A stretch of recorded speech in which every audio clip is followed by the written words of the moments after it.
especially if it's a loose sort of mass, like, oh, that didn't go very well.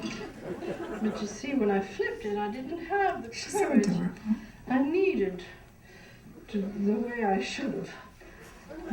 But you can always put it together. And you're alone in the kitchen. Who's to see? Girls, doing Middlebury. Can you all hear me?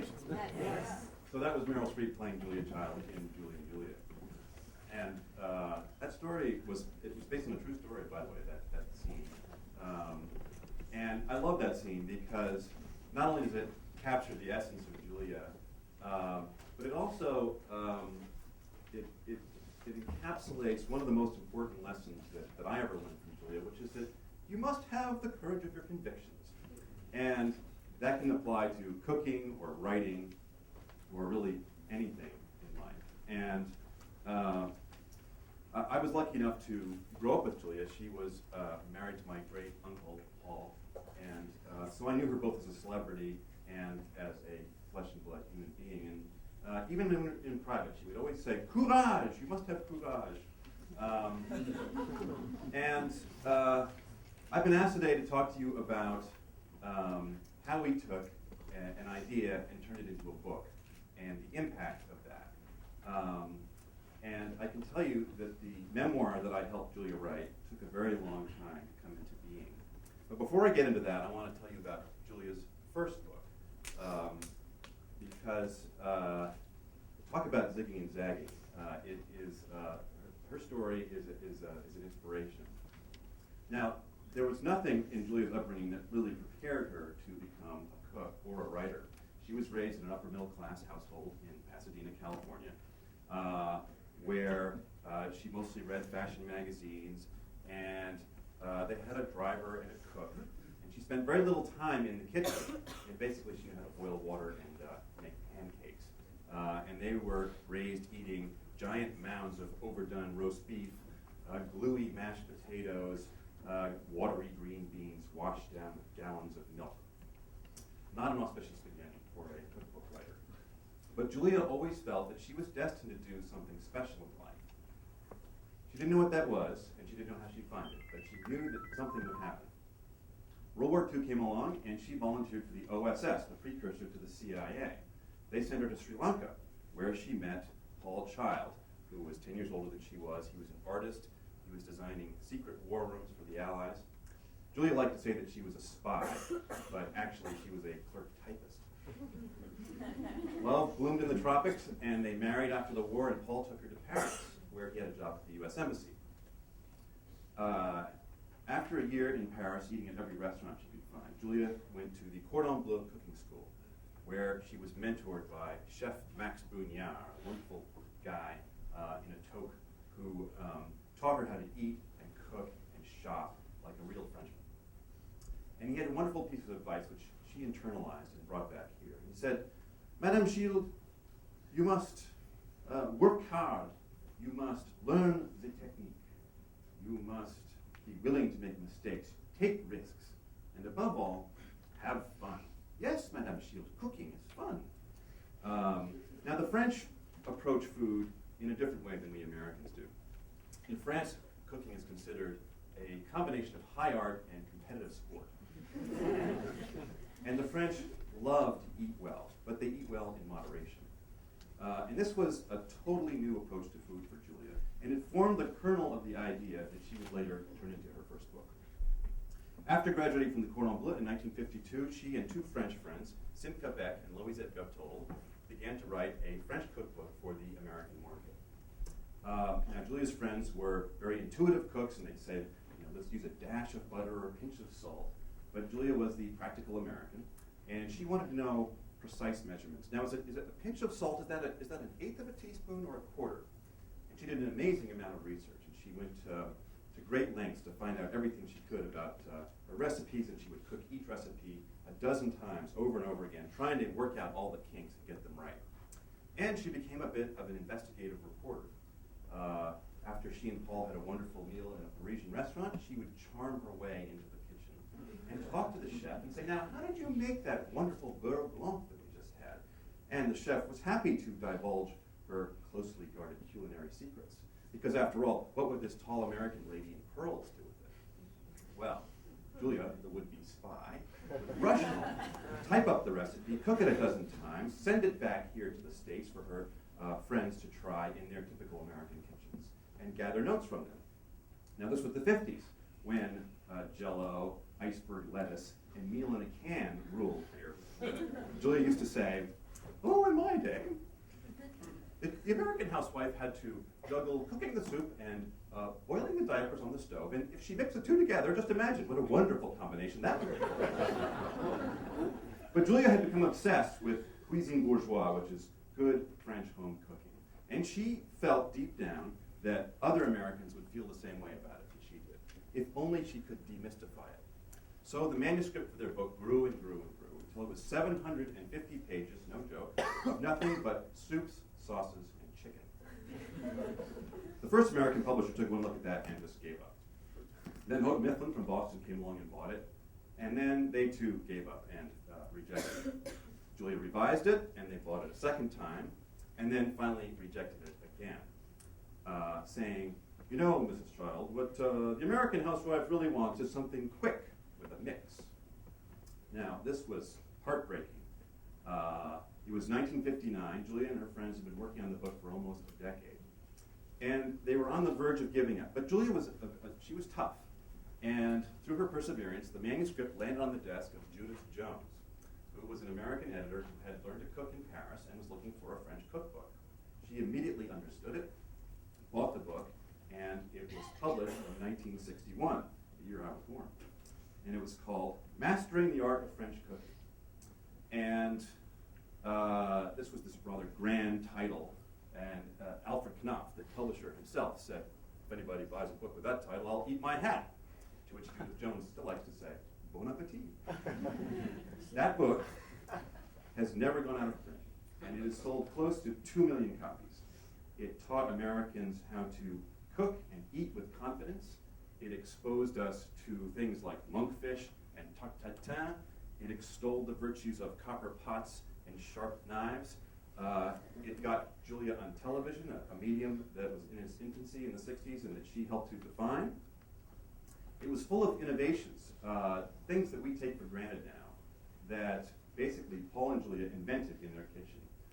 For example, when you look at the page of the cookbook, on the left the ingredients are listed down on one side, and on the right the cooking instructions are on the right. The illustrations are done from the cook's perspective. There are little tutorials about wine, little histories of things like cassoulet, instructions on how to bone a duck. Now, in the 60s, this was sort of revolutionary information in America. And it turned out that we Americans were really hungry for this. The publishers only thought America wanted something quick with a mix. What we really wanted, as Julia revealed, was the opposite. We wanted a delicious meal, carefully prepared, with love, something that took time, but that was worth it. Julia felt that each of the recipes in the cookbook was like a little cooking class. I would posit that it was more than that. It was like a short story, a distillation of a moment in time, a codification of an experience. Julia was somewhat like a foreign correspondent. She had fallen in love with France and its food, and was so excited about this and wanted to share with us Americans. And so she wrote a cookbook. The larger lesson for all of you is that there's really no one way to become a writer. If you have something to say, you will find a way to say it, and a form to say it in. And that can be fiction, that can be poetry, that can be journalism, or it can even be recipes for chocolate mousse. Julia also got herself on television and was able to spread her radical notions about food using humor and props like giant rolling pins, blowtorch, the house plank, which Chateau Gravy Master. She used all of these things as a sort of Trojan horse to sneak her rather serious ideas about food into unsuspecting American households. In 1969, after they'd moved back to the States, Paul Child suggested that Julia do a different kind of book, a memoir about her favorite years, the years that they lived in Paris and Marseille, and she learned how to cook. And she thought this was a wonderful idea, and she would often say, well, I'm working on the France book. But mysteriously, that book never appeared after years and years, and she produced many other cookbooks, but the memoir never appeared. In the meantime, I had my own career as a writer. Now, some people begin at journalism school. Some people get a job at a newspaper. Today, some of you maybe write on the internet. Julia found her voice as a writer by cooking in France. I found my voice by going to even further extremes. I graduated from Middlebury in 1984, and after school, I went on a trip to Asia with a couple of Middlebury friends. And the plan was to go for 3 months. I was going to go to India, Nepal, and Japan, and then I was going to come back and find a job. Well, we got over there, and each step of the way was so exciting that I just kept going and going. And eventually, it took me almost 2 years, and I ended up going around the world. Now, every day of that trip, I was writing in a journal. I was trying to notice where I was, make observations about the people I'd met, and put it down on paper to sort of make sense out of it all for myself. And without really meaning to, I was training myself to become a writer. I got back to New York, I started looking for work, and I realized I didn't want to be a banker, or an architect, or a lawyer. I wanted to write. The problem was, I didn't know anything about publishing. I didn't want to go to journalism school, the internet wasn't available yet, so I eventually found work as a fact checker at New York Magazine. I began to write short stories, then I wrote longer stories, and I began to turn some of those stories into books. I wrote about all sorts of things, monster trucks, the Supreme Court, terrorism, a crazed soup genius I met, who later inspired Seinfeld's Soup Nazi. Some of these ideas I turned into books. One of them was a investigative report of a biotech scandal that was, I got a book deal for it, which is then optioned for a movie, which was all very exciting. And it was December of 2003. I was about to embark on another white-collar crime investigation. I was very excited about this when I went out to visit my great-aunt Julia. By this point, she was 91 years old. Paul had died. She had moved to Santa Barbara. And her health was really waxing and waning. And the France book had not appeared. I said, Julia, how's the France book coming? As I had said many times before. I had offered to help her write it, but she was a self-reliant person, and she always politely declined. And this time, she said, well, it's not so good at the moment, implying that she'd get back to it as soon as she was feeling a little bit better. And I said, well, I'm here to help. And this time, she looked at me for a long moment, and then she said, okay, Gary, let's give it a try. So I forgot all about my white-collar crime investigation, and I dove into Julia's memoir about her favorite years in France. Now, my job was to interview her, read the things she'd written over the years, and weave her stories together into a coherent narrative in her idiosyncratic voice. It did not go well at all. I would ask Julia a very straightforward question. I'd say, now, Julia, tell me about the house you lived in Paris. She'd say, well, it was just a house. And then she'd turn things around, and she'd start interviewing me. She'd say, now, how is your wife? How are your kids? Tell me about this movie deal of yours. And I'd have to say, whoa, Julia, hold on. And I slowly realized that despite being a celebrity, Julia was actually a very modest person, and she didn't like talking about herself, which is a problem if you're trying to write a memoir. So eventually, I grew frustrated, and I said, now, Julia, I know you've been working on this book for years and years. Show me what you've written. So she opened the bottom drawer of her desk, and instead of a manuscript, what I saw there was hundreds of pages of blue airmail paper. Now, it turned out that these were the letters that Paul and Julia had written to my grandparents early 50s, every week.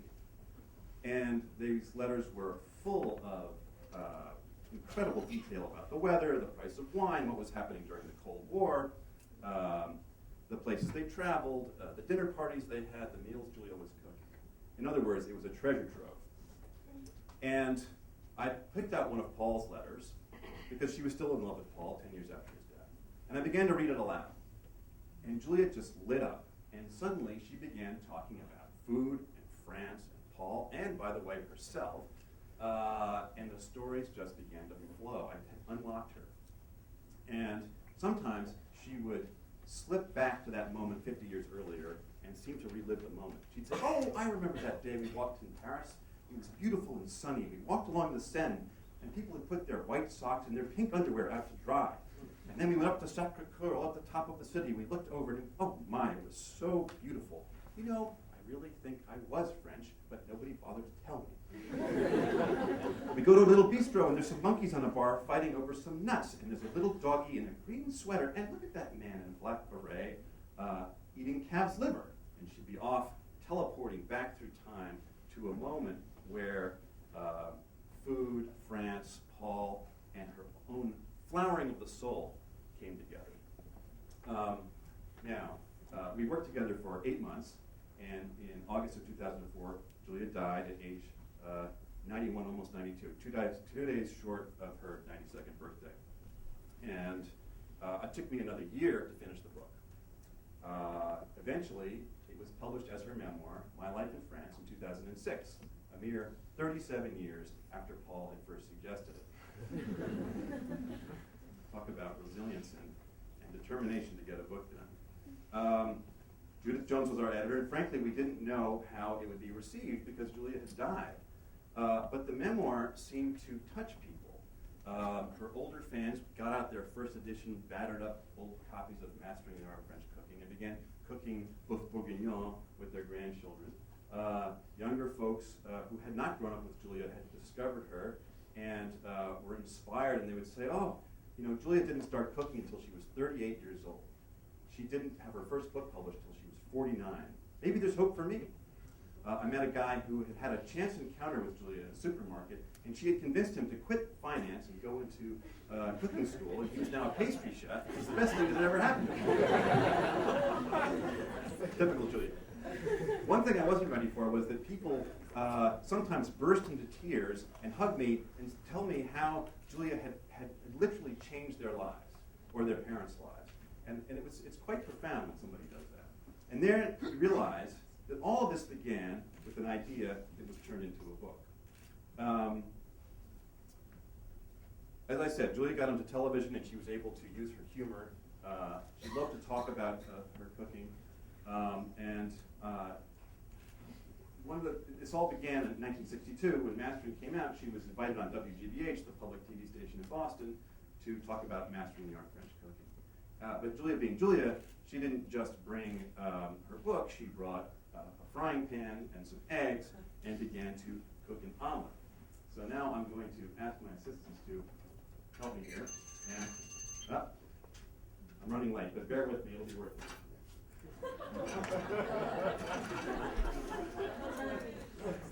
So in the spirit of Julia, I'm now going to show you that I have the courage of my convictions. And I'm going to, can't talk about Julia with a little butter. I'm going to cook you a crepe, which is a little bit like writing a book, because each one requires some time and some care, some commitment. It can fail miserably, but if it succeeds, hopefully it is nourishing.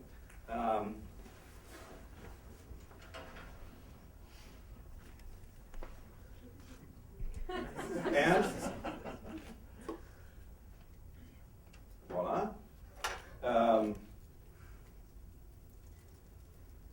Now, when Julia was on that show, she forgot to mention the title of her book, but she was so into the cooking that all 13 viewers wrote in to say, we want some more of that funny lady cooking on TV. And the station never had anything like this before. And so that's how she got her start on TV, and she really helped WGBH to find itself. Not only did she help to define the medium of television, but she brought cooking and food to a prominence in America that we'd never had before. And arguably set off a kind of cultural revolution in the early 60s that is still playing out today. Anytime you watch the Iron Chef or anything like that, you kind of have to go back to Julia. She wasn't the first on TV, but she was one of the first, and she was certainly the most popular. And she was constantly taking risks and doing funny things. And I love this notion of having the courage of your convictions. I think that is something that all of you students should think about a bit. Now, this could be a disaster, but it's starting to smell good now. Having enough butter is key. Okay, now, when I was a kid, Julia taught me how to make omelets, but the part that I always messed up was the flip. Usually ended up like Meryl Streep in that scene. So bear with me. You in the front row, cover your head.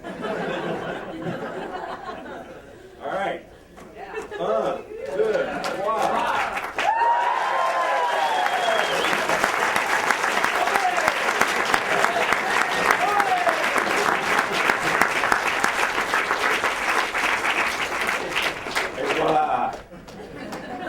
With a little practice and luck, any of us can flip a crepe or write a book.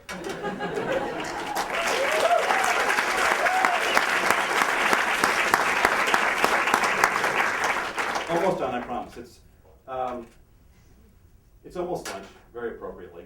I hope you all go and eat well, in moderation, and approach the afternoon classes, afternoon sessions with the spirit of Julia. That is, with curiosity, commitment, and a sense of humor.